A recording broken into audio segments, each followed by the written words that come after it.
디모데전서 3장 1절로 7절의 말씀을 가지고 미쁘다 인정받는 사역자라는 제목으로 하나님 말씀 같이 묵상합니다.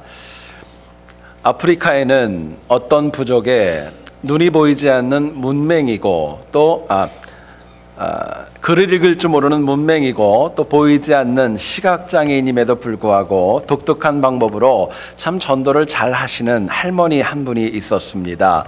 할머니가 학교 앞에서 하교하는 학생들에게 그 아이들을 기다리다가 그 아이들을 만나면은 다가가서 부탁을 합니다. 많은 학생들이 시각장애인 할머니의 도움 요청에 기꺼이 응합니다. 그러면 할머니가 다가가서요, 성경을 갖다 펴게 되어지고 이렇게 줄이 이렇게 넣어져 있었던 성경을 펴면서 요한복음 3장 16절 말씀을 읽어달라고 청하는 것입니다. 그럼 아이가 안 보이는 분이 청하기 때문에 그 말씀을 읽은 다음에 할머니가 물어봅니다. 너 이게 무슨 뜻인지 아냐? 물어보면은요, 그 아이의 답변에 따라서 반응이 달라집니다. 복음을 아는 학생은 격려합니다. 그런데 모르는 아이라면 그 아이에게 이것이 무슨 뜻이고 왜 이 말씀을 알아야 되는지 예수 그리스도에 관하여 증거를 하는 것입니다. 이것을 통하여 부족의 많은 학생들이 복음을 영접하게 되었고 또 사회 지도자로 성장하게 되었다고 합니다.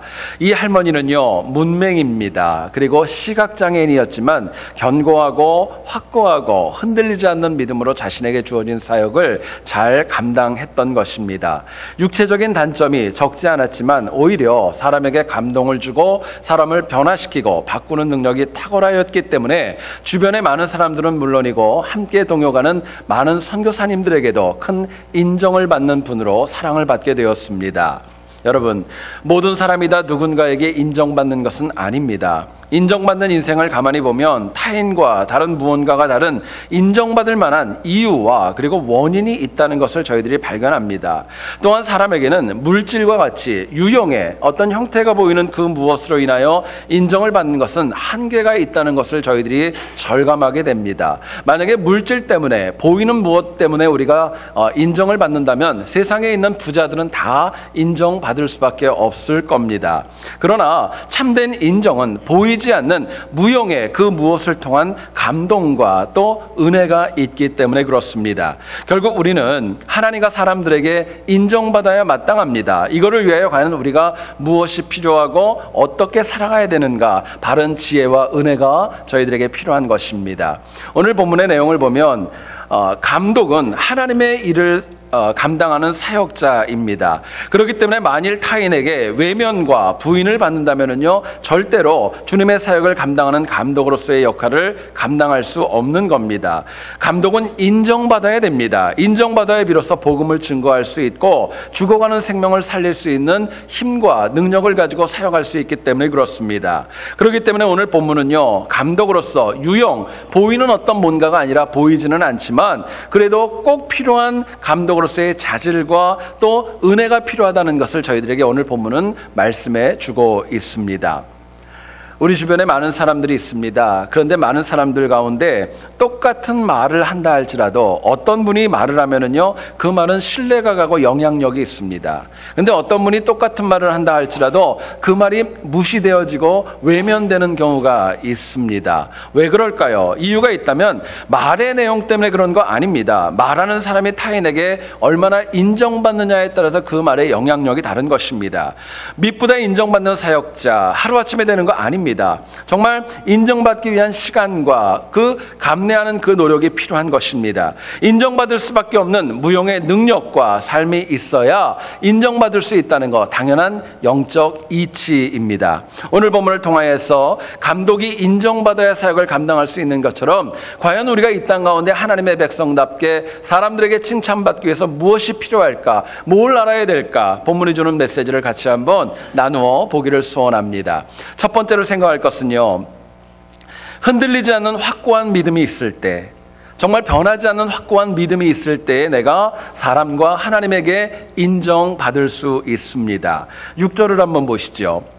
새로 입교한 자도 말지니 교만하여져서 마귀를 정죄하는 그 정죄에 빠질까 하며 말씀을 합니다. 바울이 새로 입교한 영혼을 감독으로 세우는 것, 그만 이유는 과연 무엇일까요? 가만히 보게 되면은요, 새로 입교한 사람의 인격 때문에, 능력이 없기 때문에 그런 거 아닙니다. 처음으로 복음을 접했고 복음에 관하여 모르기 때문에 그 믿음이 확고하지 않은 것, 그것이 바로 감독을 세우지 않는 원인이었던 것입니다. 여러분, 감독에게는 많은 것이 필요합니다. 인격도 필요하고 능력도 필요하고 많은 것들이 필요하지만 그 다른 어떤 것보다도 꼭 필요한 것이 있다면 하나님을 향한 흔들리지 않는 확고한 믿음이 필요한 것입니다. 확고한 믿음이 있을 때 비로소 주변에 있는 사람들에게 선한 증거를 받을 수가 있고 또 교회를 온전하고 힘있게 섬겨 나갈 수 있기 때문에 그렇습니다. 여러분, 안타깝지만은요, 하나님을 향한 인간의 믿음을 가만히 한번 바라보시지요. 확고하지 않고 흔들리고 바뀔 때가 사실은 우리들이 얼마나 많이 있는지 모릅니다. 인간의 믿음은요, 상황에 따라 바뀝니다. 시간에 따라서도 바뀌고 환경에 따라서 또 사람들을 대할 때에도 그 믿음이 바뀔 때가 얼마나 많이 있는지 모릅니다. 성경을 보게 되면은요, 예수님에게 그렇게 많은 인정을 받았고 사랑을 받았었던 베드로도 그 믿음이 한결같지 않았고 때마다 일마다 많이 바뀌었던 것 여러분 잘 아실 겁니다. 그럼에도 불구하고 성경은 저희들에게 이야기합니다. 흔들릴 수 있다는 그 믿음, 그거 인정을 해줍니다. 그럼에도 불구하고 흔들릴 수 있으니까 흔들려라, 하나님 그렇게 말씀하지 않고 합리화하지 않는 것입니다. 믿음이 흔들릴 수 있겠지만 적어도 감독이라면, 하나님의 일을 감당하는 사역자라면 절대로 그 믿음이 흔들리지 말고 견고해야 된다는 것을 저희들에게 도전합니다. 자, 그렇다면은요, 우리가 묻게 되는 질문이 있습니다.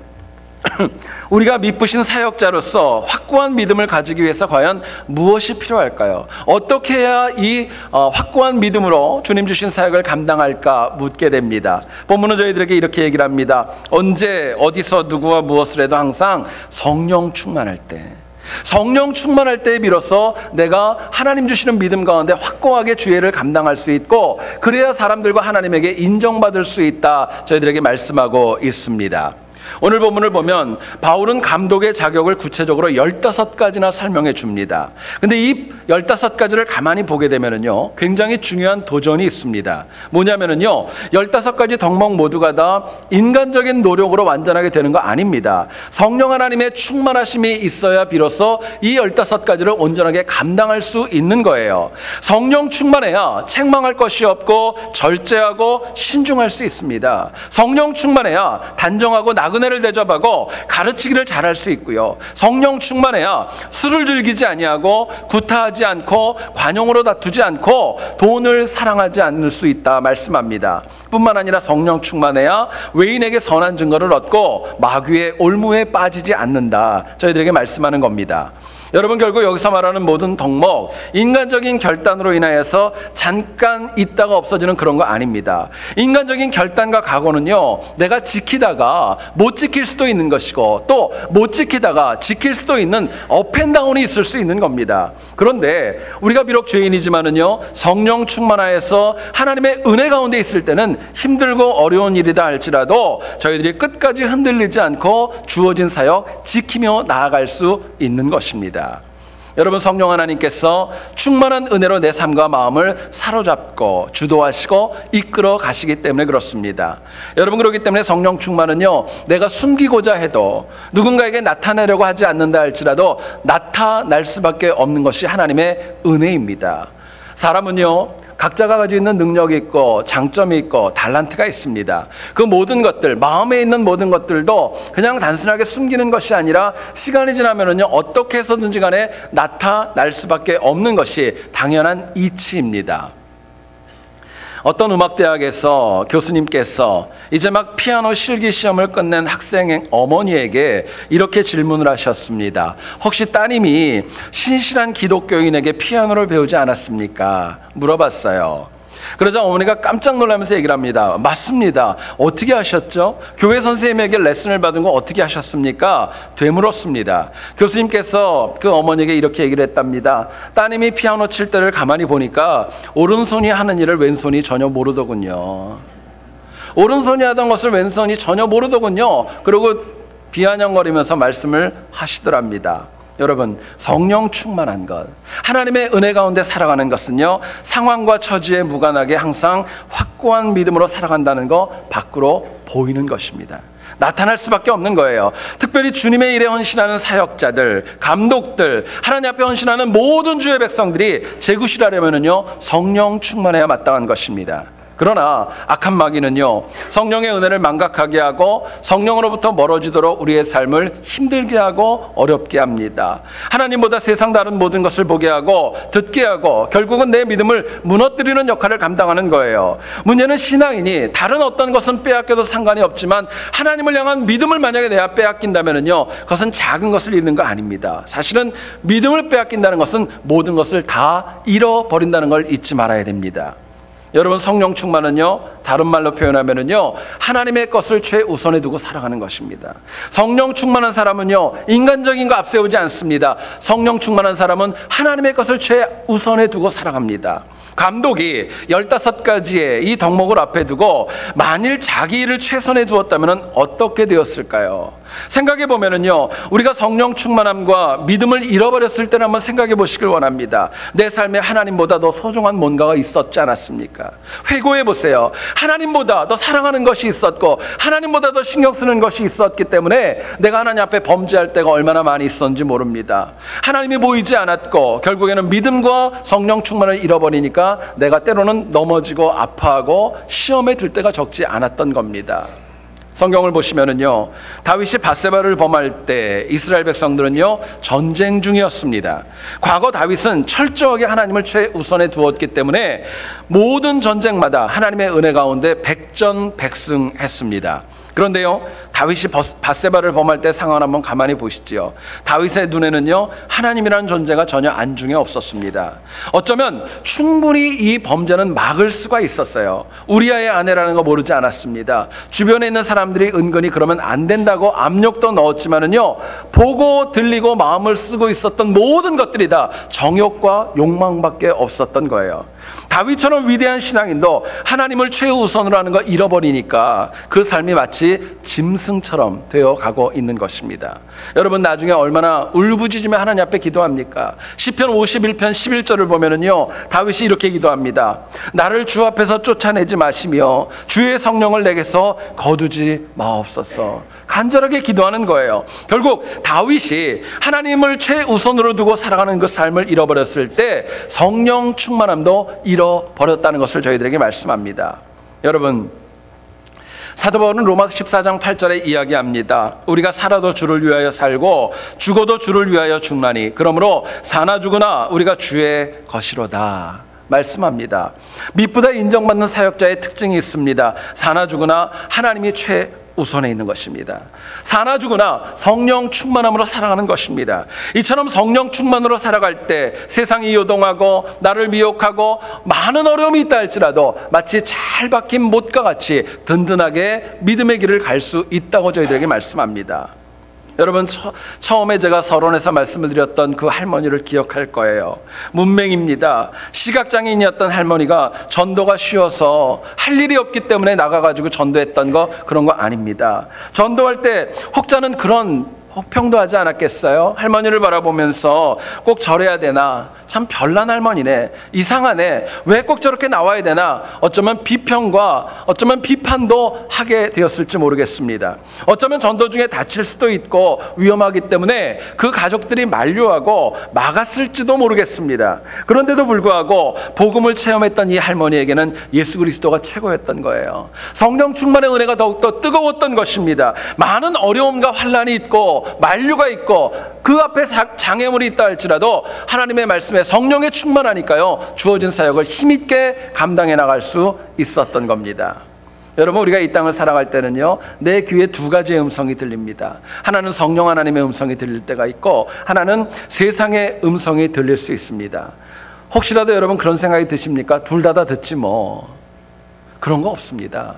하나님의 음성, 세상의 음성은요, 들릴 수는 있지만 선택하는 건 하나밖에 없는 거예요. 하나만 선택하셔야 돼요. 여러분, 교회 안에서 예배를 드리고 성도간의 교제를 나눌 때 성령 충만한 거, 이거는 누구나 할 수 있는 것입니다.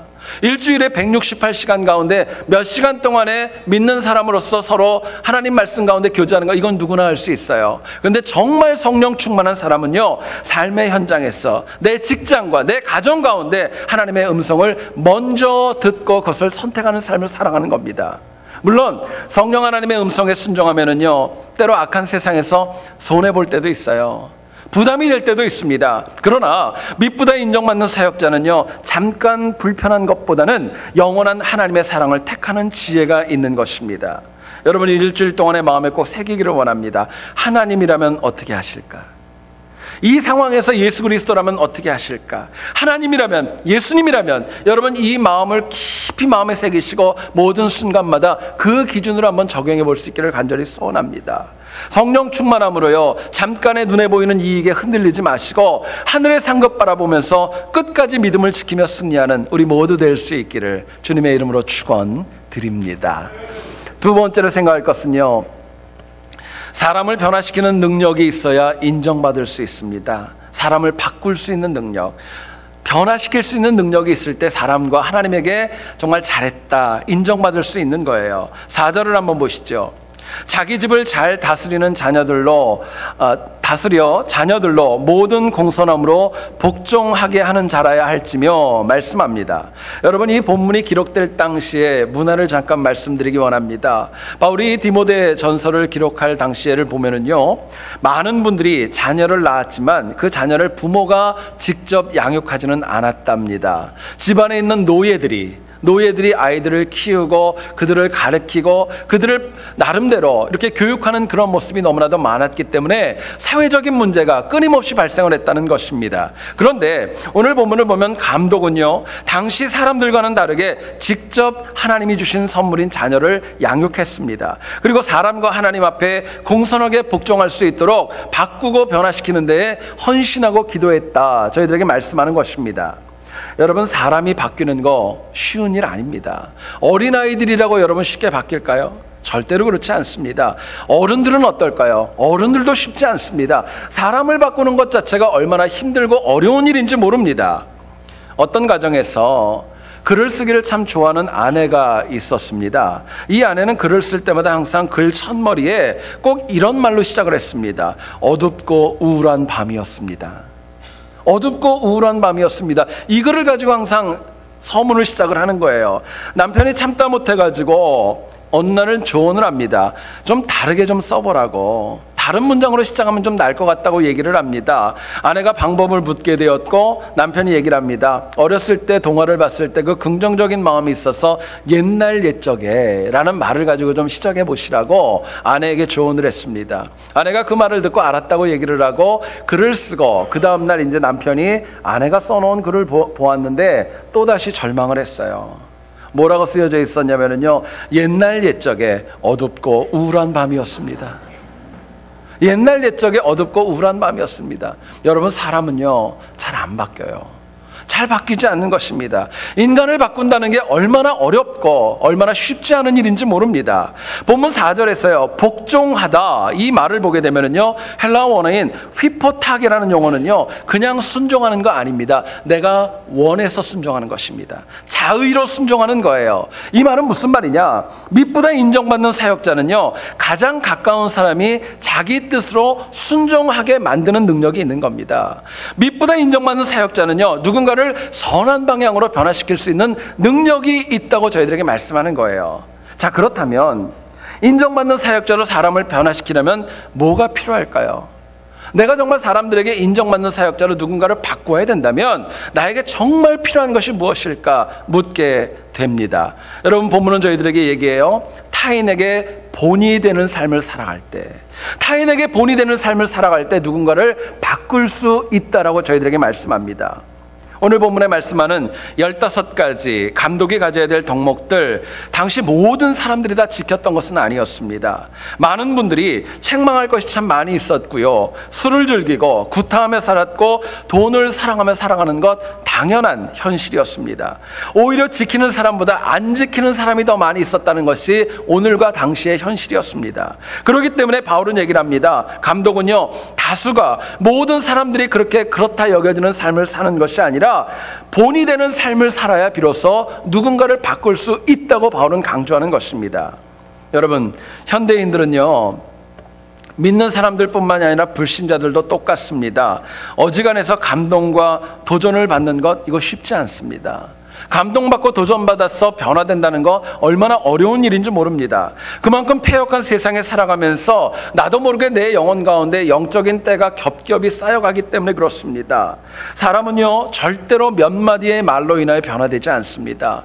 혹시라도 몇 마디의 말을 듣고 감동은 있었다 할지라도 그 자리에 갔다가 다시금 죄를 짓는 것, 안타깝지만 그것이 오늘 우리의 현실입니다. 오늘날 너무나도 많은 사람들이 유창하게 사람을 속일 정도로 말을 잘하고 있지만 그것 가지고는 안 된다는 것을 저희들에게 너무나도 여실히 보여줍니다. 여러분, 문제는요, 말이 아닙니다. 말이 아니에요. 누가 보아도 모범이 되고 본이 되는 삶을 살아야 모두에게 인정받을 수 있고 사람을 바꿀 수 있다고 저희들에게 도전하는 것입니다.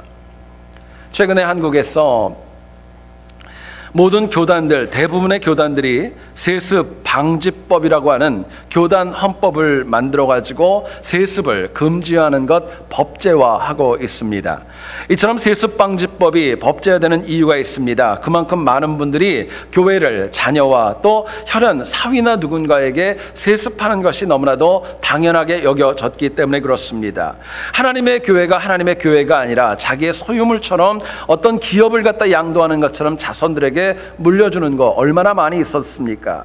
문제는 많은 목회자들이요, 그거에 대한 비판을 안 듣는 거 아닙니다. 그것이 하나님의 뜻에 안 맞는다는 거 모르는 거 아닙니다. 잘 알고 있어요. 그럼에도 불구하고 교회를 세습하는 모습이 오늘 우리 주변에는 지금도 일어나고 있는 것입니다. 여러분, 얼마 전에 어떤 목사님께서 한국 대형교회 목사님들에 관해서 이런 말씀을 하셨습니다. 한번 들어보시기 원합니다. 한국에는 모세와 같이 위대하고 능력 있는 사역자들, 종들이 많아서 큰 교회의 부흥을 이루었습니다. 그런데 모세는 아바림 산에서 하나님께서 너는 여기까지야 하고 멈추게 하셨음에도 불구하고 한국의 목회자들, 대형교회 목사님들은요, 가나안까지 끝까지 들어가신다는 거예요. 끝까지 간다는 겁니다. 여러분, 많은 목사님들이 설교 중에 틀린 거 가르치는 거 아닙니다.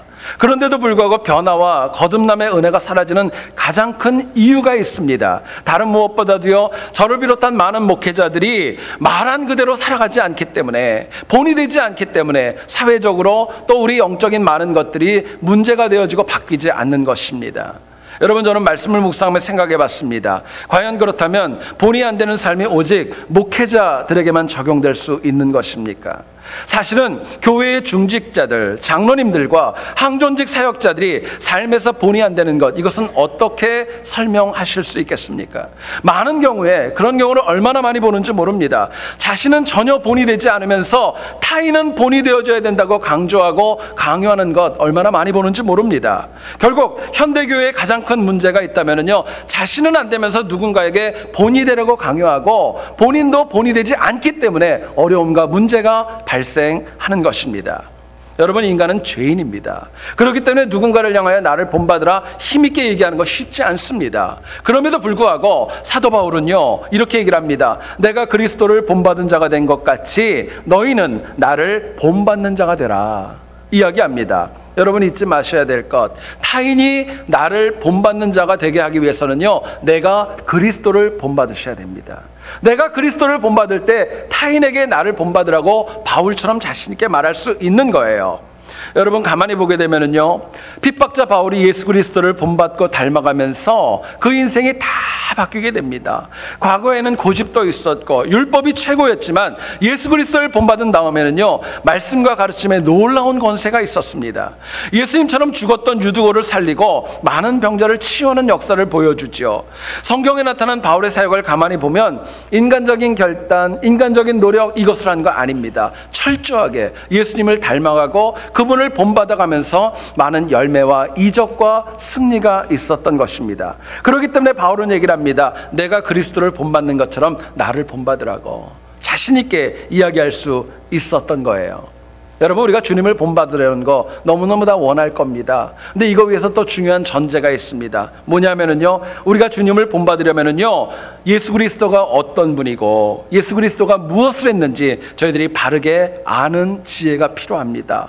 만일 예수님이 누군지도 모르고 그분이 어떤 사역을 했는지 전혀 모르면서 본받는다, 그것은 말이 되지 않고 뜬구름을 잡는 것입니다. 사도 바울이 주님을 본받을 수 있었던 가장 큰 원인이 있었다면 예수 그리스도가 어떤 분이고 무엇을 하셨고 어떤 목적을 가지고 사역을 감당했는지 너무나도 잘 알았기 때문에 그랬습니다.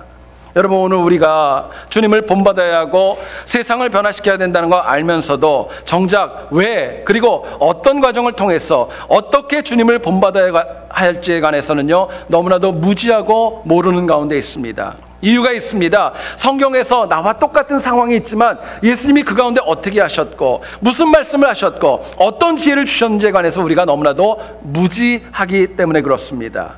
바쁘기 때문에, 분주하기 때문에, 어떤 경우는 내 고집과 내 자아가 너무나도 강해서 배우고 들으려고 하는 그런 도전이 저희들에게 너무나도 적기 때문에 어려움이 있는 것입니다. 저는요, 말씀을 묵상하다가 그런 생각이 제 마음에 들었습니다. 여러분, 세상에서 가장 불쌍하고 긍휼히 여겨야 될 영혼이 누구일까요? 세상에서 가장 불쌍하고 가장 긍휼히 여겨야 될 영혼이 누구라고 여러분들은 생각하십니까? 많은 분들이 가난하고 어렵고 그렇게 생각할 수 있겠죠? 사실은 그렇지 않습니다. 어떤 분들은 그렇게 얘기할 거예요. 하나님을 모르는 불신자들이 너무너무 불쌍하고 안 됐다, 이야기할 수 있을 겁니다. 저는 말씀을 묵상하다 좀 다르게 생각을 해봤어요. 세상에서 가장 불쌍하고 긍휼히 여겨야 될 영혼은 누구냐면요, 교회 안에 있으면서 말씀을 말씀으로 듣지 않는 것입니다. 하나님의 교회에 들어왔음에도 불구하고 하나님의 말씀을 하나님의 말씀으로 듣지 않는 거예요. 문제는 그럼에도 불구하고 잘 믿고 있다고 착각하고 있는 것입니다. 여러분, 말씀을 말씀으로 듣지 못하면요, 절대로 예수 그리스도를 본받을 수 없습니다.